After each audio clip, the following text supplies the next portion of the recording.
Good morning, children. Today we are all going to continue our Hindi book reading test 2. ஓகேவா? எல்லாருக்கும் வணக்கம்மா. இன்றைக்கும் நம்ம புத்தகம் வாசிப்பதில்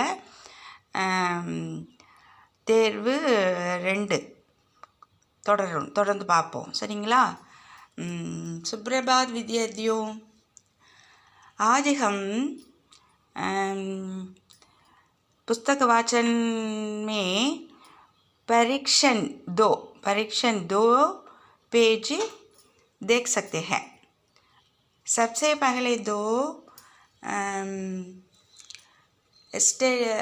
क्षमा प्राप्ति हूँ।